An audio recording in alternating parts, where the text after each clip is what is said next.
ashimwe. Reka dushimire Yesu utugiriye neza, akaba duhaye nanone umwanya wo kwiga ijambo ry'Imana. Izina rye ryera kandi rikomeye cyane nirihabwa icyubahiro. Bavandimwe, tugiye kongera kurebera hamwe ijambo ry'Imana, ariko noneho tugiye kwiga amagambo akomeye cyane, amagambo atubwira ngo niba utaramara kwitegura ngo uzinge utwawe, mbese aho ntuzatuzinga wakererewe. Niba utaramara kwitegura ngo uzinge utwawe, mbese aho ntuzakenera kutuzinga warakererewe. Ikibazo ukwiriye kwibaza, nanjye ikibazo nkwiriye kwibaza. Ijambo ry'Imana ryatanze imiburo yuko uko ibihe bya kera byari biri, uko ibintu byagiye bigenda bikurikirana mu mateka y'isi, ari cyo gihe nanone ibintu bizongera kwisubiramo.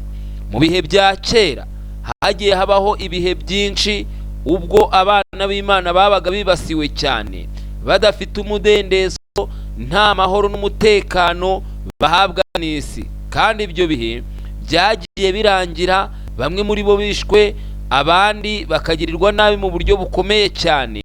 Niyo mpamvu n'uyu munsi nkubaza ngo mbese niba utari witegura ngo uzinge utwawe, aho ejo ntuzaba warakererewe ukatuzinga wakererewe muvandimwe. Iyi si turimo iragenda yerekana yuko igeze ku musozo, kandi ko iherezo ryayo ririmo kwihuta cyane.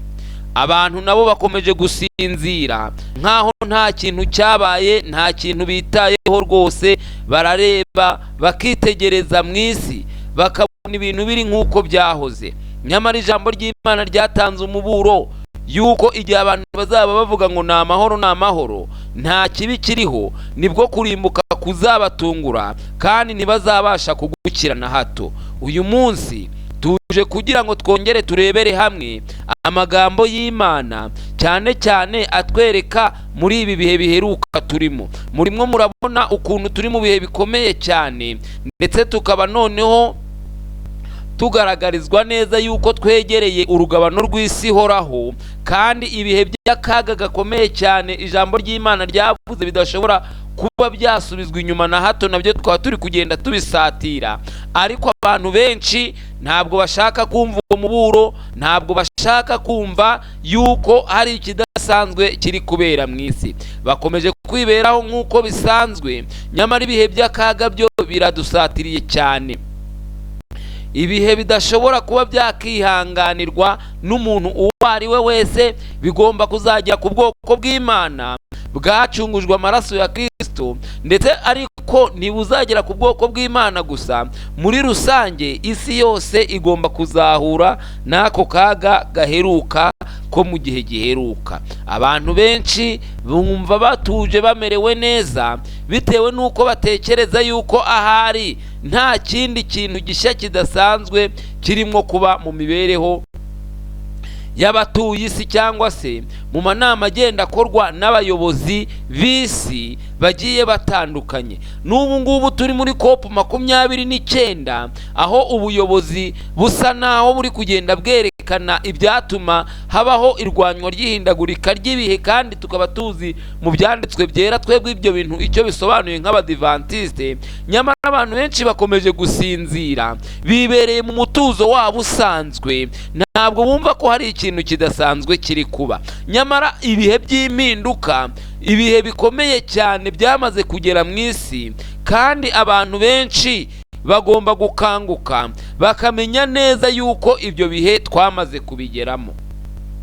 Bavandimwe nkunda, ubu turiho mu gihe gikomeye cyane gisoza amateka y'isi, aho muzagenda mureba nk'ubu izi nama zirimo ziba za COP29, ugasanga abantu basaba yuko zaba arizo nama za nyuma zabaho. Ugasanga abantu barimo basaba yuko hakwiriye kubaho ikiruhuko, kandi twibuke yuko mu byanditswe byera batubwira yuko muri Leta Zunze Ubumwe za Amerika, aho ikiruhuko kizaturuka, cyangwa se icyumweru, itegeko ry'icyumweru ku isi yose, ku buryo abantu bose baruhuka umunsi umwe ari wo ku cyumweru. Tuzi neza yuko aho ngaho n'ubundi ariho abaturage bari gusaba cyane, bifuza yuko abantu baruhuka umunsi umwe, bifuza yuko imirimo yagira umunsi ihagarara, aho bitwaza ijambo ry'Imana bakavuga mu kuva yuko isabato yahawe abantu ngo ibe ikiruhuko, ko nta muntu wagombaga kugira icyo ayikoraho, yaba umugaragu cyangwa ndetse yewe n'indogobe. Aho uyu munsi murebye muri Laudato Si, Papa Francis yakomeje gusaba isi yuko yagira isabato ya gikristo, ko ibintu byose kuri iyo sabato byajya bihagarara, ntihagire ibintu bikomeza. Ariko n'uyu munsi abantu ntibashaka kubyumva, abantu barimo barumva ari ibintu bisanzwe nkaho nta cyabaye. Ariko bavandimwe nkunda nshuti, ndagira ngo mbabwire yuko twegereye byanga bikunze akaga gaheruka tudashobora guhagarika. Ibintu birapanze neza cyane, ubupapa buriteguye, bugomba gushyiraho itegeko ry'icyumweru. Si ubupapa gusa bwiteguye, ahubwo n'abajesuite bariteguye, bagomba gusunika ibyo bintu muri leta zose z'isi. Kandi sabo gusa biteguye, n'amaleta atandukanye nayo yariteguye gushyira mu bikorwa ibyo bagomba gusabwa. Kandi abo si bo gusa biteguye, ahubwo n'umwanzi w'ibyiza Satani nawe amaze imyaka hafi 6,000 arimo yitegura uru rugamba ruheruka. Niyo mpamvu muvandimwe ngusaba nkwinginga kugira ngo uhumuke, urebe hirya y'ibyo ureba uyu munsi, kuko byanga bikunze hari akaga katwugarije kandi karatwegereye cyane. Yesu ubwe yatanze umuburo avuga ku bimenyetso bizabaho mu gihe giheruka, ubwo amateka y'isi azaba yenda kurangira, kandi yerekanye yuko ibihe bikomeye bigomba kuzagera muri iyi si yacu. Ariko abantu benshi barasinziriye cyane, ntibashaka gusobanukirwa n'izo ngingo z'ingenzi zivuga ibyo kugaruka ku mwami wacu Yesu Kristo, ugiye guhishurwa mu bwiza bwe, akagaruka kujyana intore ze zimutegereje. Ngira ngo reka dusome muri Bibiliya ijambo ry'Imana, twumva icyo ritubwira mu Mubwiriza igice cya mbere umurongo wa 9.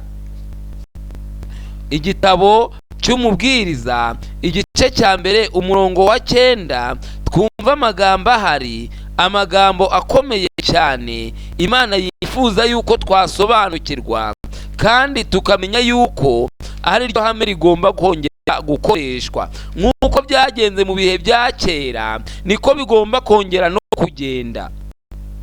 Haravuga ngo ibyahozeho nibyo bizongera kubaho, kandi ibyakozwe nibyo bizongera gukorwa. Nta byadutse munsi y'ijuru. Mbese hariho ikintu cyavugwa ngo dore iki ni inzaduka? Nacyo cyahozeho kera mu bihe byariho mbere yacu. Ibya mbere ntibikibukwa, n'ibizaza hanyuma nabyo abazakurikiraho ntibazabyibuka. Iyi impamvu ituma twirengagije cyane n'inshingano yacu, tukaba tutakiyiha agaciro, tukaba tukibereye nk'uko bisanzwe nkaho ari nta kintu cyabaye. Nyamara ibintu birimo birajya mbe cyane, ibihe birakomeye cyane, ndetse abantu benshi bagiye kwisanga mu kaga gakomeye cyane, nyamara batiteguye. Kandi umwami Yesu yaratanze igihe cyo kwitegura. Nshuti muvandimwe, aya magambo aravuga ngo mbese niba utaramara kuzinga utwawe, ariko se ubundi waratuzinze? Mbese uriteguye? Zinga vuba, kuko iki ni cyo gihe kugira ngo buri muntu wese ajye aho yateguriwe. Ijambo ry'Imana ryatanze umuburo ryerekana yuko mu by'ukuri igihe gikomeye cyane tugomba kuba tukiteguye, kandi ko icyo gihe abantu bagomba kuba biteguye byanga bikunze, kuko ibyo bihe byo bigomba kuza, bitagomba kuzahagarara. mu magambo dusoma mu byanditswe byera, igitabo cy'ibyaduka byo mu minsi y'imperuka, aho bavuze ngo tuzamburwa ubufasha bwose bw'ab'isi. Tuzambirwa ubufasha bwose bw'ab'isi. Abantu bazamburwa ubufasha bwose bw'ab'isi ni bantu bwoko ki? Abantu bagomba kwamburwa ubufasha bwose bw'isi ni ba bantu bandikishije amazina yabo mu gitabo cy'ubugingo. Ba bantu bavuga ngo aho gukora icyaha wapfa, aho kubeshya wakena, aho kuriganya wakena, aho kwiba wasonza. Abo nibo bantu bonyine bagomba gusigara bakanamburwa ubufasha bwose bahabwaga n'isi. Vuba aha cyane mu bwoko bw'Imana hagiye kubamo ibyaduka bikomeye cyane. Ibyo rero niyo mpamvu bagomba byanga bikunze kugira bwangu, bakitegura kugaruka k'umwami kwegereje, ariko bakanagufatanya no kuzinga utwangushye. Baravuze ngo tuzamburwa ubufasha bwose bw'ab'isi. Vuba aha cyane ubutunzi bwarundanijwe, nta gaciro. Igihe iteka rizasohoka ribuza buri wese kugura cyangwa kugurisha keretse afite ikimenyetso cya ya nyamaswa, ubutunzi bwinshi buzahinduka imburamumaro. Ubu Imana iraduhamagarira gukora ibyo dushoboye byose ngo dutange umuburo wayo mu isi. Imana ubu ngubu bavandimwe, ubu iraduhamagarira gutanga umuburo wayo mu isi. Iraduhamagarira kubwira abantu ko bakwiriye kwitegura, kuko ibihe biraha imbere byo haraza guca uwambaye. Muririmbyi umwe niwe waririmbye aravuga ngo hazaca uwambaye imbere n'inyuma. Ni ukuri hagiye guca uwambaye, kandi si ukubeshya. Birimo birigaragaza ko vuba aha cyane ibintu bigiye guhinduka mu buryo bukomeye cyane. Baratubwiye ngo igihe itegeko rizatangwa ribuza buri wese kugura no kugurisha keretse afite ikimenyetso cy'inyamaswa. Kandi tuzi neza yuko iki kimenyetso cy'inyamaswa mu byanditswe byera bagisobanuyeho kenshi, bavuga yuko kizakirwa, kuko ijambo ry'Imana Bibiliya iravuga ngo umuntu naramya ya nyamaswa n'igishushanyo cyayo agashyirwaho ikimenyetso. Ayo magambo reka tuyasome mu Byashuwe igice cya 14, niho ibintu birasobanuka neza. Ibyashuwe igice cya 14, nagiye igice cya 14, Ibyashuwe. Marayika wundi wa gatatu akurikiraho avuga ijwi rirenga ati, umuntu naramya ya nyamaswa n'igishushanyo cyayo agashyirwaho ikimenyetso cyayo mu ruhanga rwe cyangwa ku kiganza, uwo niwe uzanywa ku nzoga, niyo mujinya w'Imana yiteguye idafunguwemo amazi mu gacuma k'umujinya wayo. Kandi uwo muntu azababazwa n'umuriro n'amazuku imbere y'abamarayika bera n'imbere y'umwana w'intama. Bavandimwe, umuntu naramya ya nyamaswa hanyuma yamara kuyiramya agashyirwaho ikimenyetso. None se kuramya ni iki? Intambara ikomeye, paje yawe y'112 batubwiye icyo kuramya ari cyo. Kuramya muvandimwe, kuramya hariya barakivuze, ni paje y'121, aho bavuze ngo amaze kugenda yanashakaga ko gushikama kwe kubyo yizera bitafatwa nko kwigomeka, bityo bituma Luteri yandikira umwami w'abami yaravuze ati, Imana yo igenzura imitima imbere umugabo yuko niteguye kukubaha nimazeyo nyakubahwa mwami w'abami, haba mu cyubahiro cyangwa mu gusuzugurwa, haba mu buzima cyangwa mu rupfu, ariko ntagize ikindi ndutisha ijambo ry'Imana, kuko ari ryo ribeshaho umuntu. Umva, mu bikorwa byose muri ubu buzima bwa none ubudahemuka bwanjye ntibuzanyeganyezwa, kuko muri ubu buzima inyungu cyangwa igihombo nta gaciro bifite ubigereranije n'agakiza.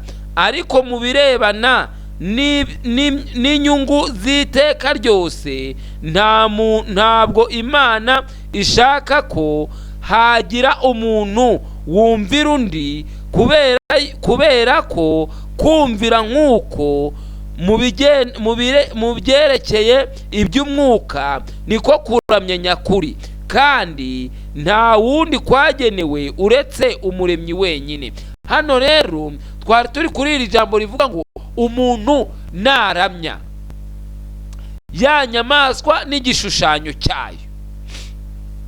Ese ashimwe bavandimwe, umuntu naramya ya nyamaswa n'igishushanyo cyayo, hariya ni ibintu bibiri ugomba gukora gusa, ni ukuramya inyamaswa ubundi n'igishushanyo cyayo. Uyu muntu ukoze iri kosa akaba aramije inyamaswa, hariya twibuke yuko inyamaswa muri Daniyeli igice cya 7 niho babivuze neza, basobanura inyamaswa iyo ariyo, cyangwa se iyo bavuze inyamaswa icyo baba bavuze ni igihe ubutegetsi mu bya politike bwivanze n'iyobokamana, biriya bintu bivuga inyamaswa kandi bikongera bikagaruka bikavuga n'igishushanyo, kubera yuko ngo umuntu naramya inyamaswa n'igishushanyo cyayo. Ni ukuvuga ngo ni igihe ubutegetsi bushyizeho imyanzuro, noneho itorero naryo rigashyiramo imbaraga kugira ngo abantu bakurikize iyo myanzuro, maze abantu bagahitamo kumvira inyamaswa n'igishushanyo cyayo kurusha kumvira Imana.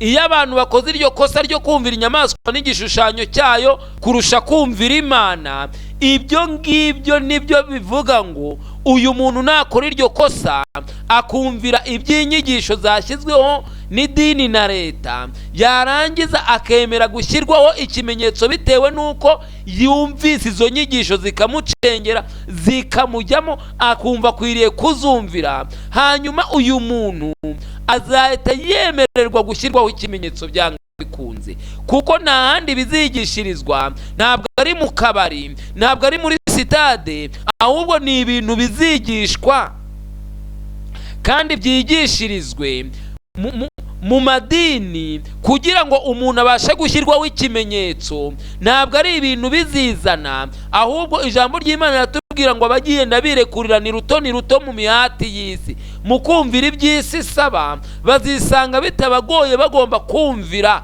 uruhande rubategekesha igitugu. Bityo rero aba bantu bazemera gushyirwaho ikimenyetso cy'inyamaswa kubera yuko ibintu byapfuye mbere mu gihe cyo kuramya. Igihe abantu bemeye rero kuramya, bazashyirwaho ikimenyetso cy'inyamaswa n'ubundi, kubera yuko kuramya bagiyemo kuzabasheshenga, kubongoshyoshe, bashiduke bamaze gushyirwaho ikimenyetso cy'inyamaswa. Niyo mpamvu uyu munsi ijambo ry'Imana ritubwira neza yuko tutagomba kumvira abantu kuruta Imana. Igihe abantu bategetse ibinyuranyije n'ubushake bw'Imana, twebwe dukwiriye kumvira Imana kuruta abantu.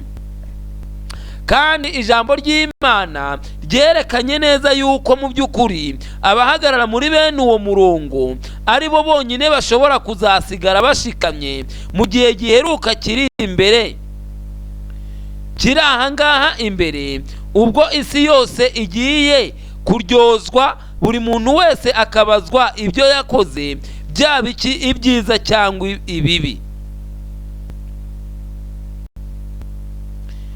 Hano rero turahabona yuko mu by'ukuri ijambo ry'Imana rituburiye ritubwira yuko umuntu uzibeshya agakora iryo kosa ryo kuramya inyamaswa n'igishushanyo cyayo, hanyuma yamara kurenga aho ngaho ibyo yarakoze akongeraho ikindi akemera gushyirwaho ikimenyetso.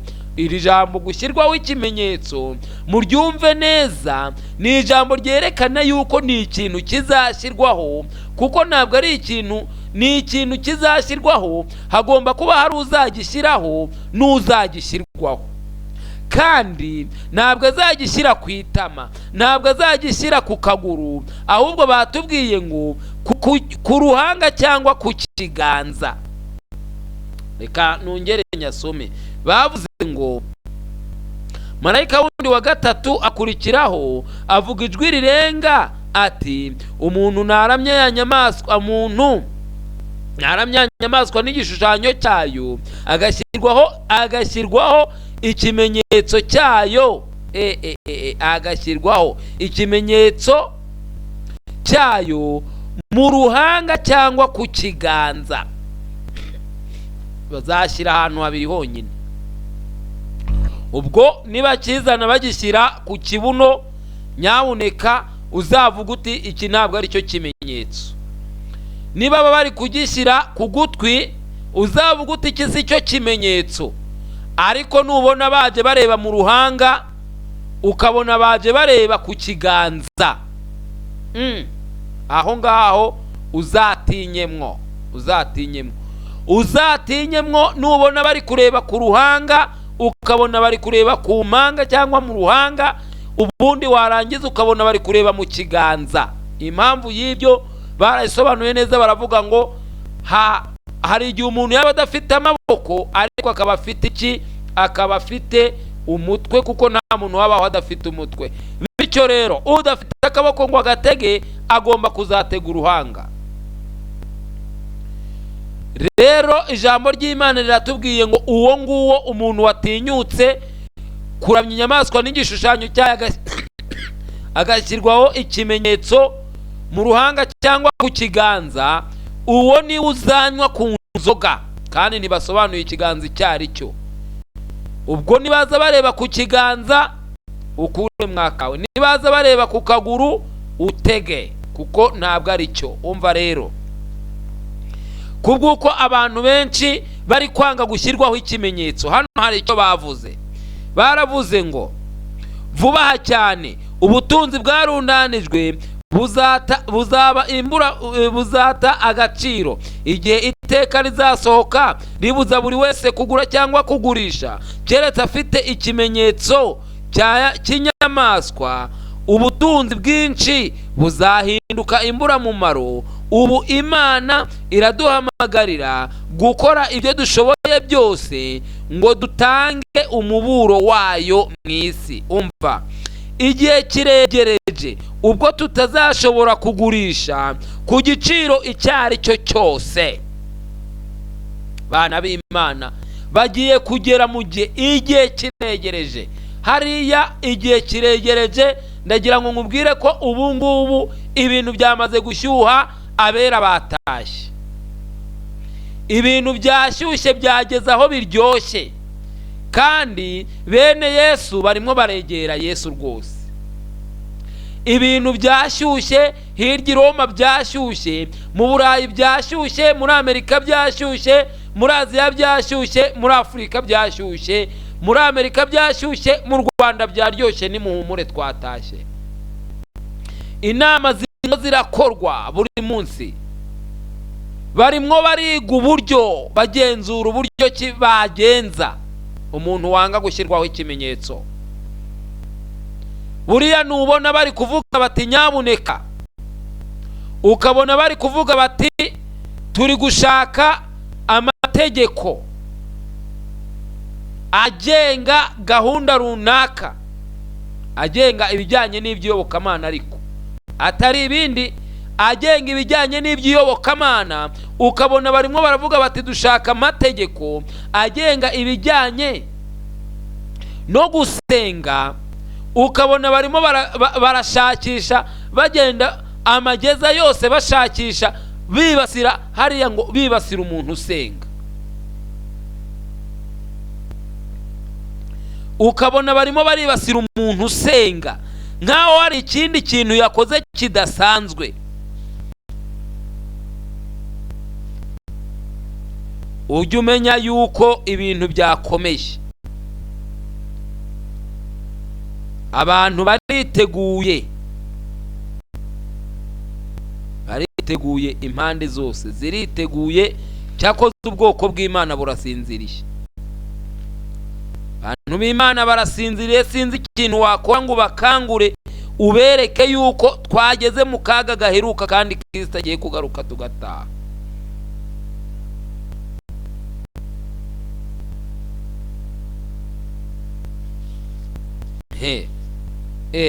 Uzi ko abantu ibyo bakerenceje igihe kirekire bagiye kubibona bisohora vuba cyane. Ndagira ngo mbabwire yuko hari n'abirirwa baririmba ngo icyumweru ni cyiza, ngo icyumweru ni cyiza. Nacyo kiraje kandi abantu benshi umva abantu birirwaga bavuga ngo rwose ni cyiza, umva muraba ba mbere mu kukiruhuka ndakurahiye.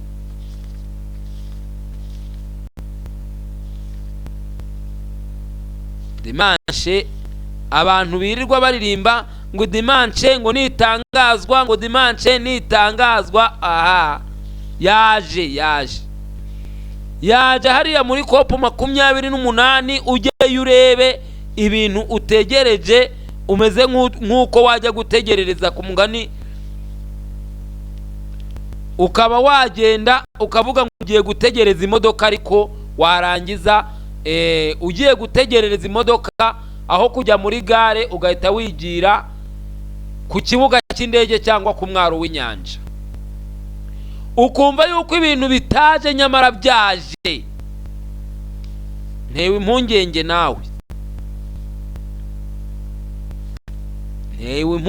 nawe, mbisubiremo, ntewe impungenge nawe muntu w'Imana ukomeje gutekereza ngo icyumweru n'uyu munsi ukaba udashobora kumva aho igihe kigeze. Urambabaje. Igihe kirihuta cyane mu buryo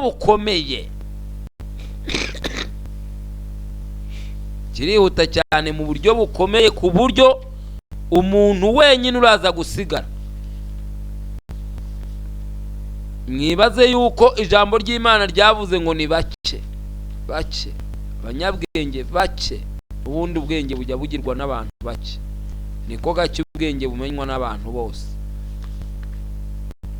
Hano baravuga ngo igihe kiraje ubwo tutazashobora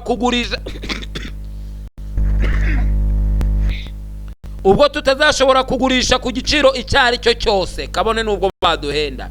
Itegeko ribuza abantu kugurisha niba badafite ikimenyetso cy'inyamaswa riri hafi yo gutangazwa.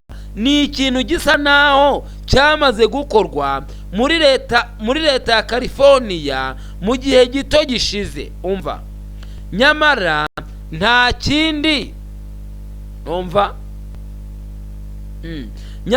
kindi tubibonamo uretse gusa ko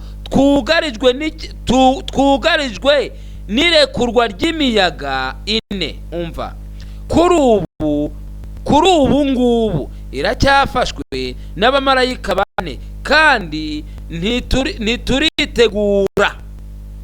Iki kibazo aho kiri, ntabwo twari twitegura abavandimwe, ntabwo twari twitegura. Nababwiye nti abandi bose bariteguye, Roma iriteguye, hariya abajesuite bariteguye, ubupapa buriteguye, impuzamadini igishushanyo cy'inyamaswa kiriteguye, leta ziriteguye, amadini ariteguye, abaturanyi bariteguye, ariko umuntu w'Imana ntiyiteguye. Kubera iki? Kubera yuko Satani yashyizeho iki kintu mu bantu igihe yabonaga yuko habayeho gutinda kw'igihe. Murabyibuka mu gihe cyashize ubwo isi yari yabanye abantu akadomo, babaga bari gusenga cyane basaba Imana kugira ngo basohorezwe amasezerano yayo, ariko nyuma byaje guhinduka abantu biberaho bisanzwe, bumva bafite amahoro n'umutekano, nyamara ni umutekano udafite ishingiro, kuko twasomye ngo ibyabaye nibyo bizongera kuba, nk'uko byagendekeye bakuru bacu mu gihe cyashize, mu karengane kabayeho ubwo intumwa zarenganywaga, mu gihe cy'abanero, mu gihe cyakurikiyeho cy'itorero gatolika cy'ubupapa mu rukiko rwa inquisition, mu bihe byose uko mu binyejana byagiye bikurikirana kwa ba Herode, mu bihe byose mu gihe cya ba Ruteri, ibi bintu nibyo bigiye kongera byisubiremo vuba bidatinze. Ndagira ngo mbabwire ngo biraje kandi biri kwihuta. Abantu musinzire, ndagira ngo mbabwire ko ibintu ntibikiri bya bindi bigiye guhinduka. Umva, ngo nyamara nituritegura, haracyariho umurimo ugomba gukorwa, nibwo noneho abamarayika bazategekwa kurekura imiyaga 4 ngo ihuhe ku isi. Imiyaga hariya 530 baravuga ngo nakagingo ka 530, ngewe ndi gusoma 529. 530 baravuga ngo mu ntambara ikomeye iheruka yo guhangana na Satani, abakiranukira Imana bazibona bimwe ubufasha bwose bw'isi. Bazibona bimwe ubufasha bwose bwo mw'isi, bitewe nuko banga kwica amategeko y'Imana, amategeko yayo, ngo bumvire ubutware bw'ab'isi. Bazabuzwa kugura cyangwa kugurisha. Urumva, bazabuzwa kugura cyangwa kugurisha. Ibintu hariya biraba biryoshye mu kanya, nimuhumure, tegeko hariya rigiye gucibwa bidatinze. Abana b'Imana bazibona bimwe ubufasha kubera ko badafite ikimenyetso.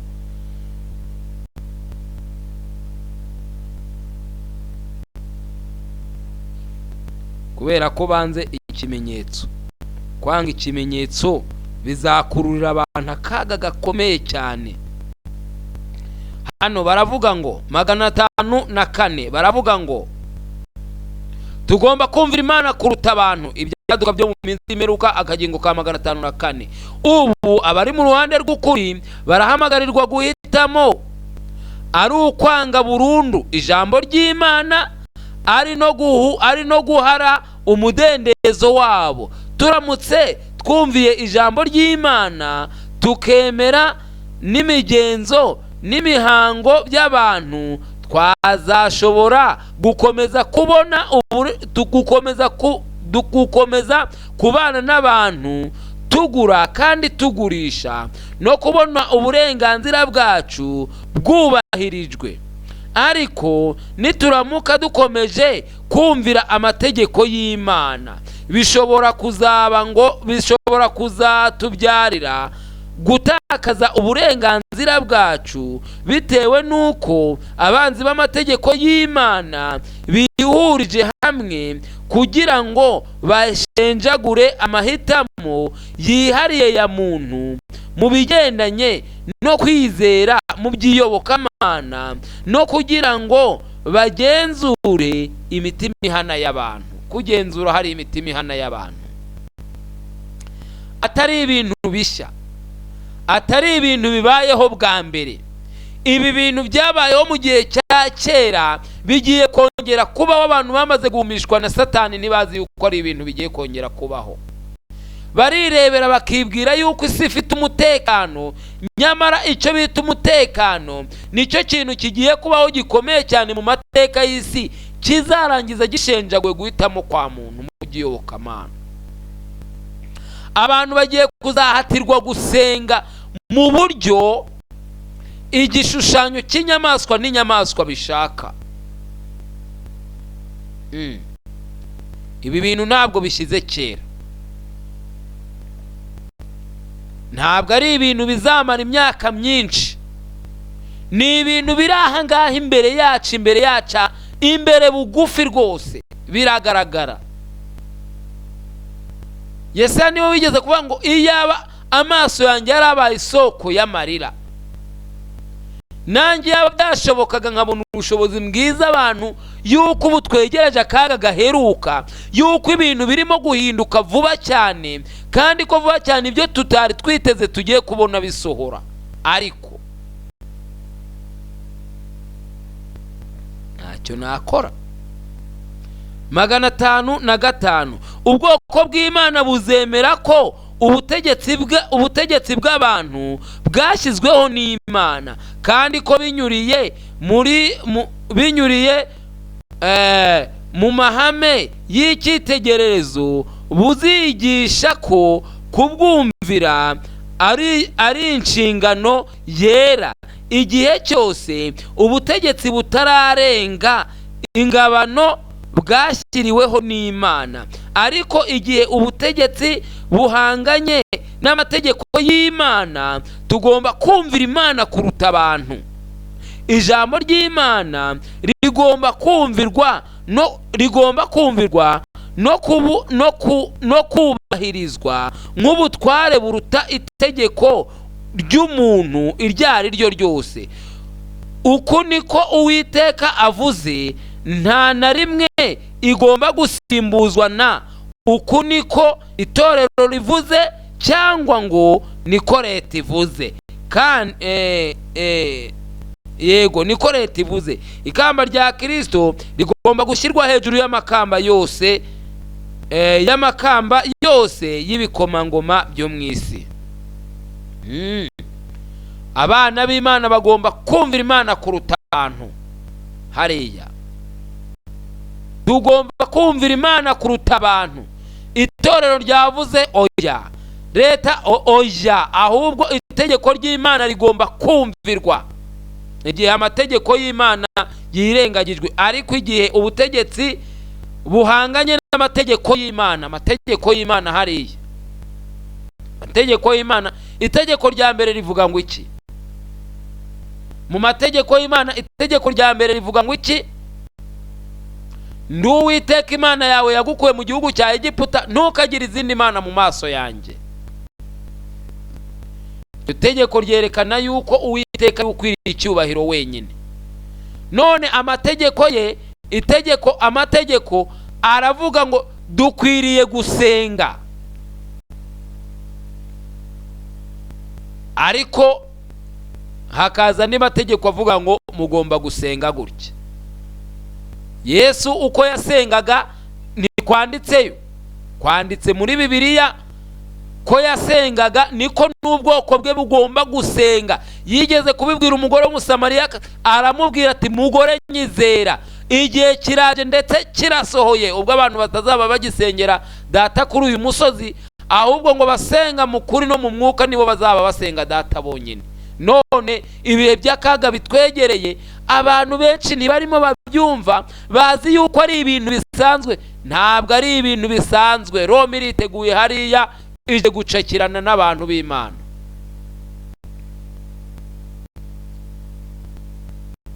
Reka mbabwire, ibyabaye nibyo bizongera kuba. Nta kintu na kimwe kizaduka mu isi, nk'uko byagenze niko bizongera kugenda. Ubwoko bw'Imana bwaba bwiteguye cyangwa butiteguye, bagomba kunyura muri aya makuba, bagomba kuyanyuramo nta kabuza.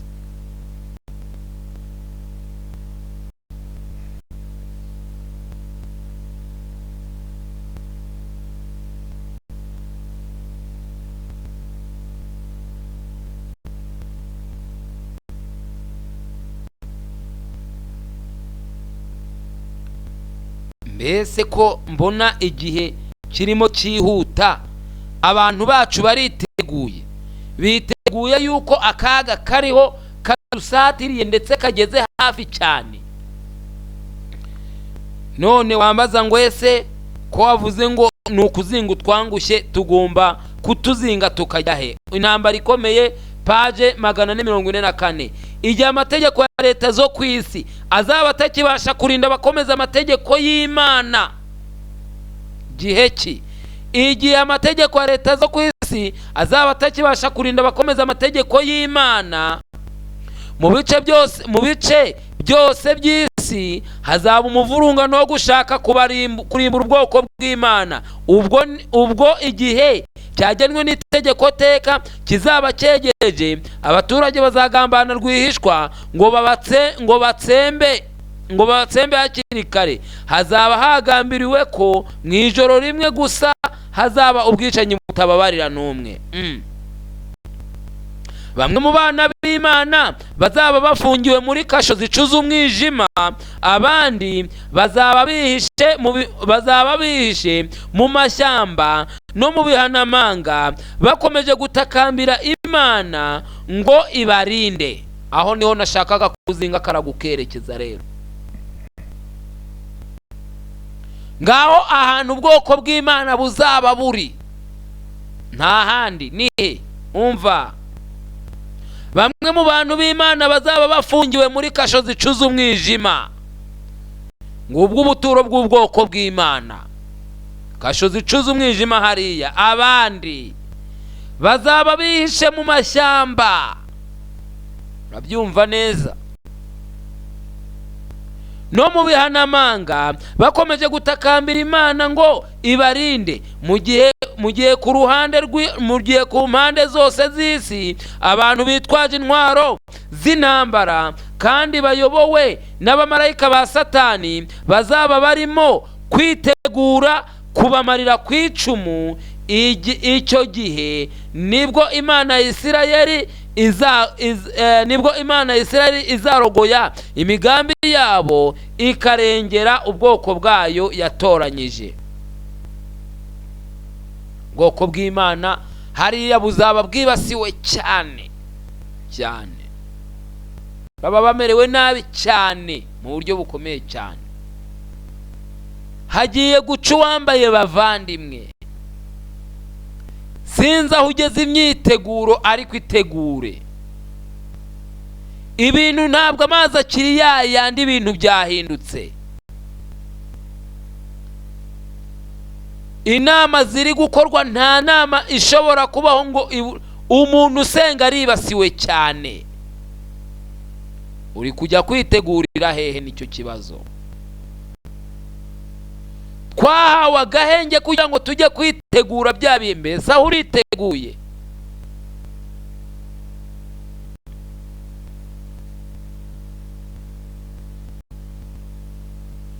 Ndagira ngo nkubwire yuko ukwiriye gushaka umwiteguro uyu munsi wa none. Ukimara kubona iyi video, ndagusaba nkwinginga kugira ngo ugire bwangu, ugire ibyo uhindura. Ntabwo ibintu bikiri bya bindi, ntabwo bigisanzwe.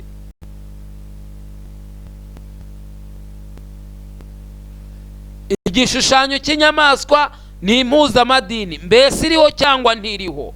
Niba uvuga ko bisanzwe usubize. Niba ntayiriho, ubwo ngubwo nta mpamvu yo guca ibikuba. Ariko niba tuzi yuko impuzamadini iriho igishushanyo cy'inyamaswa kirimo kivuga, kirimo gihumeka, gishaka kwicisha abatacyumvira bose, ndagira ngo ube maso. Ube maso muvandimwe. Abatacyumvira bose byanga bikunze kiraje kibahitane.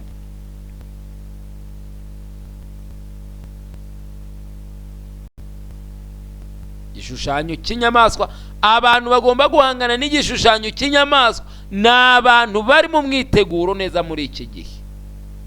Nibo bantu babasha guhangana n'igishushanyo cy'inyamaswa bagatsinda, naho ubundi bitabaye ibyo ndabarahiye nta ntsinzi twazageraho.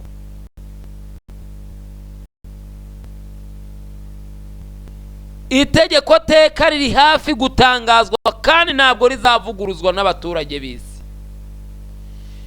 Barimo barasaba yuko iri tegeko, iki kintu cyashyirwamo imbaraga muri New World Order. Turabizi ibigomba gukurikizwa muri New World Order.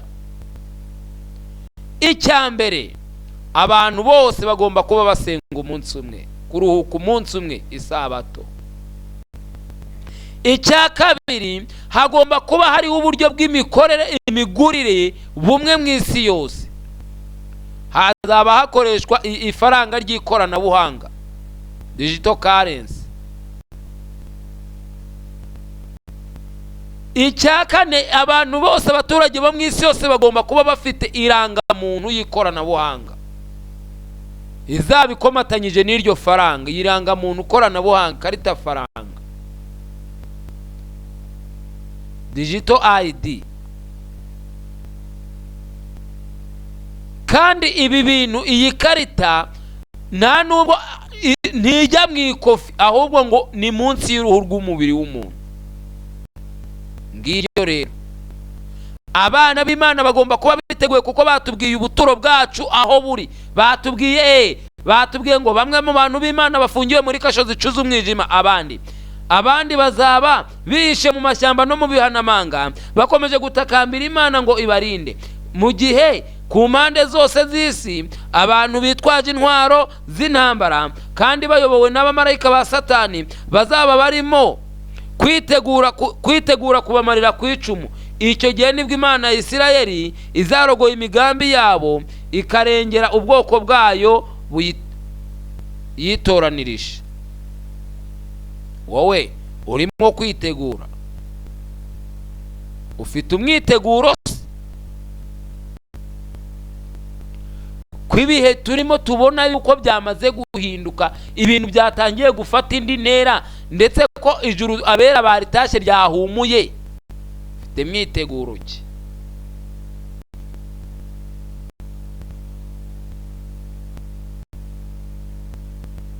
Nibyoroshye, ariko ubitekerezeho.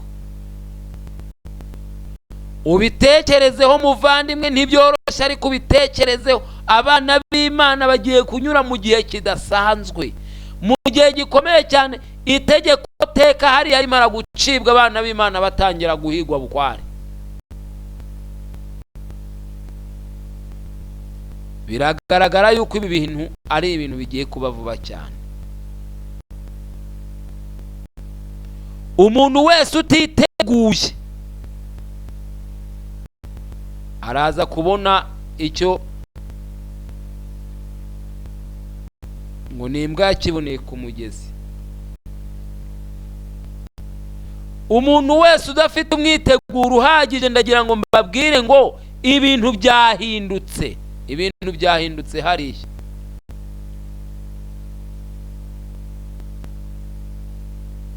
Roma iriteguye, umva, mu buryo bwose bushoboka. Barimo bakutangatanga, waba ubizi cyangwa utabizi. Yesu yari yarabivuze muri Matayo, aravuga ngo ubwo abanzi bawe bazakubakaho uruzitiro, bazakurinda impande zose, ntibazagusigira ibuye rigeretse ku rindi ritajugunywe hasi, kutamenya igihe wagenderewemo. None twamaze gusohora mu gihe gikomeye nk'icyo, ariko ubwoko bw'Imana burasinziriye, barumva ari ibintu bisanzwe. Barimo baravuga ngo nta kidasanzwe, kuko ubu nta kidasanzwe. Ugiyemo wabona nta kintu kidasanzwe.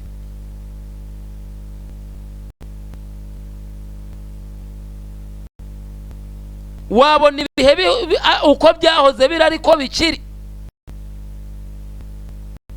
Mbese abana b'Imana ubu bariteguye kunyura mu mubabaro wa mu gihe cy'umubabaro uteye ubwoba bagomba guhura nawo.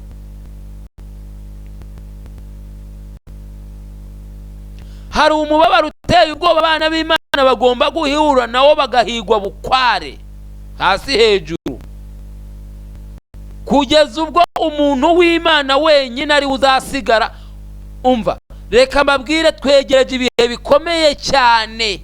Bazabahiga bukware, ndetse se Elina White yeretswe icyo gihe ngo isi yose yasaga naho yibasiye abo bantu.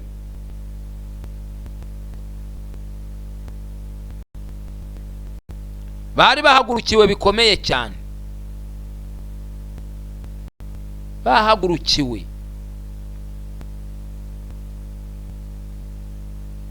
Mu gihe cya Yerusalemu ntabwo mwigeze amajwi ntiyagiye avuga ngo tuve hano duhunge, tuve hano duhunge, tuve hano duhunge. Ese abantu bigeze bemera guhunga? Duhunga nta cyabaye. Abo nabaca ibikuba. Umva reka nkubwire, ibintu bigeze aho bikomeje, wabisuzugura cyangwa wabyubaha ni uburenganzira bwawe, ariko ntabwo byoroshye.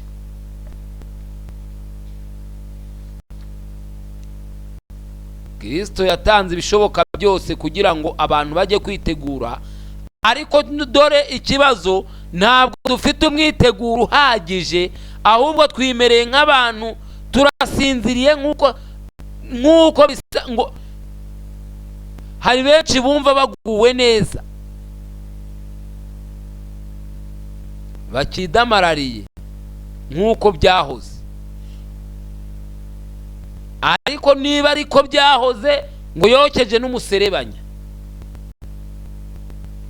ntumwanzuro.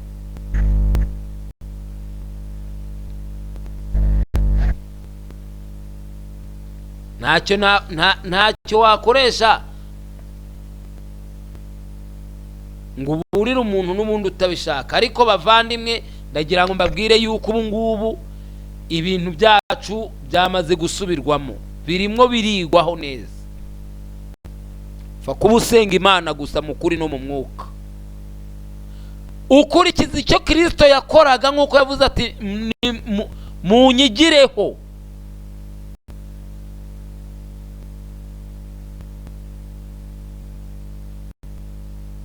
Uzahura n'ingorane.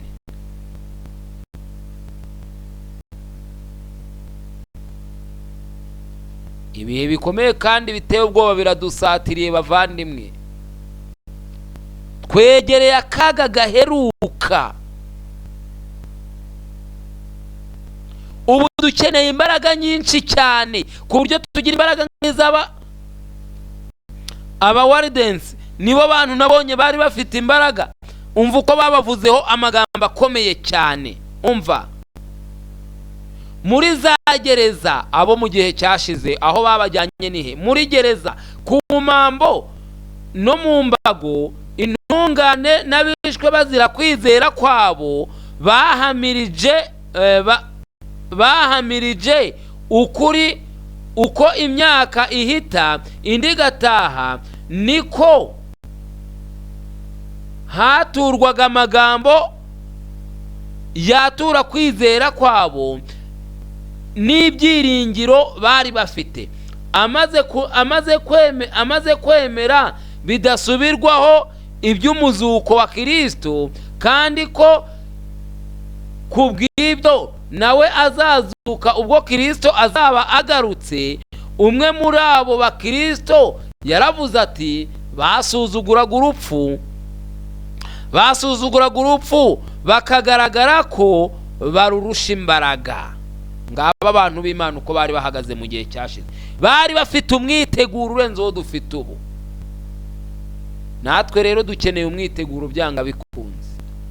Ibaza abantu barebaga urupfu bakarusuzugura, bakabona ko barurusha imbaraga, ku buryo n'uwo barebaga wese yabonaga barusha urupfu imbaraga. Kandi natwe ngo tugomba gukangishwa, gufungwa, kwicwa no kunyagwa ibyari byacu. Ngaho rero, none niba icyo gihe tugomba kukinyuramo, ese twiteguye guhangana n'ibyo bihe, ku buryo twasuzugura urupfu, ku buryo abantu batureba bakabona urupfu tururusha imbaraga, ku buryo umuntu bamubwira ngo turakwica kumva nta kibazo afite, iyo mbaraga turayifite. Tugomba kurwana urugamba tuyobowe n'imbaraga z'Imana, bivuye mu gusenga no kwatura ibyaha tuzahabwa imbaraga. Yesu yaradusezeraniye ati, nimusenga. Rero dukwiriye gusenga Imana, kandi Imana idufashe kandi tugirire neza. Iduhe imbaraga zo kumva icyo ishaka ko twumva, iduhe n'ubushobozi bwo kubasha kuyumvira muri byose, kuko nizeye yuko amasengesho yacu muri iki gihe agomba kuyigeraho, dusenga dusaba kugira ngo isohoze amasezerano yasezeranije. Imana ibitubashishe mu izina rya Yesu Umukiza, amena.